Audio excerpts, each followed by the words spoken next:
Vince McMahon starts off the show coming out, and you hear his music, and there are cheers. There are also boos. But then when he comes out, there is certainly a pop when he walks out. And I will say, like, there were boos, but there were plenty of cheers and isolating people that were, very pro Vince McMahon. I did not hear many boos personally, but I'm sure there were some. There were some. It was hard to detect, but I did. You had to be listening for it. Yeah, but don't get me wrong. There were more cheers than boos. Absolutely. And as I expected, like Vince McMahon is this figure to these people that is beyond discipline, beyond looking down upon. People are enamored by his celebrity. At this point, he makes rare appearances. He is a larger than life character. They are enamored by his creation that they've all paid a ticket to see. They still, they look at him as, somebody responsible for the headlining act of the concert that they paid a ticket to see. He comes out and he says it's a privilege to stand in front of this audience, especially here in Minnesota. And the crowd just cheers, like just the ultimate pandering here, naming the city. And then he goes over the words in the signature to start the show. Then, now, forever, together. And the most important word in there is together. And he leaves. That's it. Very, very interesting, the choice here. Okay.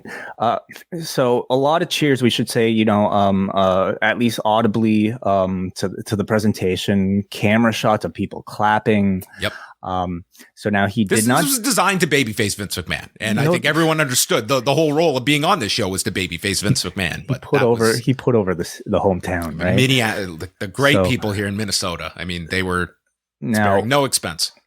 So coming out of this, ultimately, he did not do anything in character, despite the billing as Mr. McMahon making an appearance. There's really nothing. I mean, it could have been both, but this was really something that was a bit more of an out of the character, real Vince McMahon type of thing. There was no angle. He didn't get blown up in a limousine. No interactions with any wrestlers. The only reason why he came out here was to say this, and of course to as a potential ratings ploy. But it is certainly an interesting move because he came out here, did not address the scandal at all, kind of walked out as if everything was fine, to a bunch of cheers, only to say like a few sentences. And because it was a segment that was so brief, I think everybody watching this is going to have slightly different interpretations of what it meant and what it was supposed to achieve. His supporters are going to think, wow, what a badass. He walked in the midst of a world hating him, in the midst of all this controversy, and he smiled and got cheered and started right back out like nothing happened. Way to stick it to the snowflakes, something like that. And that's really sad on multiple levels, but there are people that feel that way. There are people who are just going to think of this, oh, he just took advantage of the news for ratings. Personally, I think if there's any criticism coming out of it, it's the idea that he used this TV time to basically create a nice little piece of propaganda to show, hey, look at all these people who love me, who are on my side. The messaging is so incredibly simple, and I think in that aspect, and from a propaganda aspect, very effective. Stand by me through this difficult time. We are together. We are family. Cut to the guy cheering for him. Yes, there's my family member. I'm standing by his side. It's the same type of feel good, tagline riddled stuff that like you see for like military campaigns, political campaigns, charities, and it said a whole lot. He said a whole lot to me without saying much. And I found it pretty interesting. He was coming out and he was trying to recruit all of these fans to be, we're on the same team. You're on my team. Without the fans even necessarily knowing, some of them, yes, some of them fully knew what they were cheering for. But a lot of fans, I think some are just children who probably have no idea what the hell like it is in the news right now. Some are just casual viewers who are out on a Friday night who might not have been following the stories that particular day. So they're getting them to cheer them and basically kind of using this footage as if to say, these people know what's going on with me and yet they still cheer me anyway. When I think, much of the truth is they're more so enamored by your celebrity, first of all. And they're just, there to potentially have a good time. But you can't help but, politicize the entire scene, of course. Yeah. This felt incredibly crafted, very simple. I mean, this was in and out in a few minutes.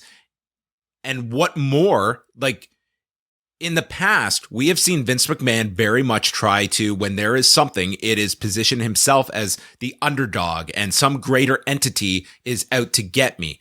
It was not, I was in this fight with Eric Bischoff. I was in this fight with Ted Turner and his checkbook. I was against the U.S. government. I was against, just painting like it's us against them. And we are the underdogs here. And I am being bullied as the common man that he would present himself as. You can't do that now. Both from where Vince McMahon has grown, like he is the giant in this story. He is the one that is the power in this story as well. And who are you rallying your audience against? It's not your own internal company. It's not your board of directors. It's the media. Like who was going to be your target? I mean, I would say the media, and I would say anybody who is a detractor of Vince McMahon. Like there was nothing that has been reported that you can just what's been reported is there is an investigation that your company has confirmed has happened. And it's not even like there are specifics that you can say that that's not true. That's a lie. It's like these are the existence of documents that are out there that are very I don't know what your target is of trying to just create that kind of controversy and rally your audience with you behind. Well, for one thing, it's an ongoing investigation, so there's still a whole lot we can't really latch on. We don't have that much information about it beyond that one Wall Street Journal article. Secondly, I also question just how deeply a lot of people are even looking into this. I think a lot of people are just simply going to look up Cole's Notes version that they might see on Twitter, or maybe a CNN 3-minute article. And they've kind of made their mind based on that, putting Vince McMahon in that underdog position.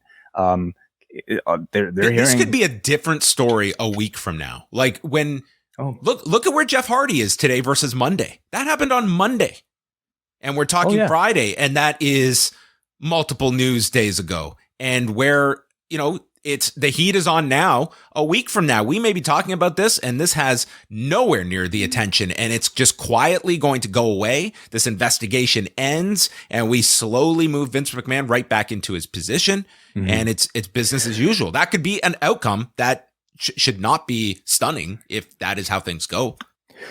Ultimately, about this segment itself, how do you feel like we had a lot of concerns? Brian Mann specifically had a lot of concerns that, and we all did, that this was a crazy idea to come out here to announce that you were going to appear on TV. Do you feel like there was damage done, or was it beneficial to Vince coming off of this appearance?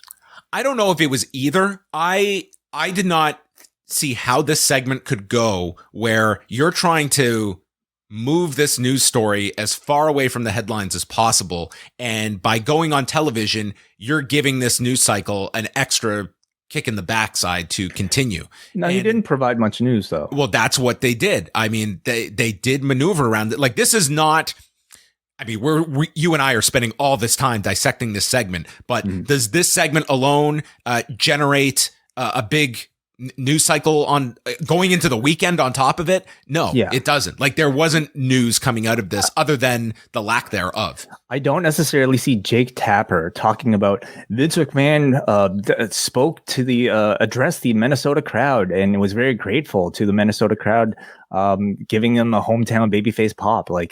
So in that way, did Vince McMahon get what was set out to here? You hotshotted this, you turned this investigation into eyeballs on SmackDown. Yeah. You got a largely cheering audience for you, and you didn't feed the news beast.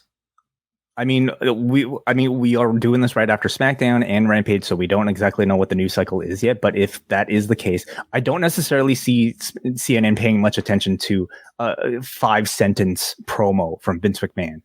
And if that is the case, and they don't get much coverage out of this, then I would say, yes, Vince got what he wanted. The second he brings up the investigation, it's news. And he didn't do that. He avoided it, didn't even allude to it.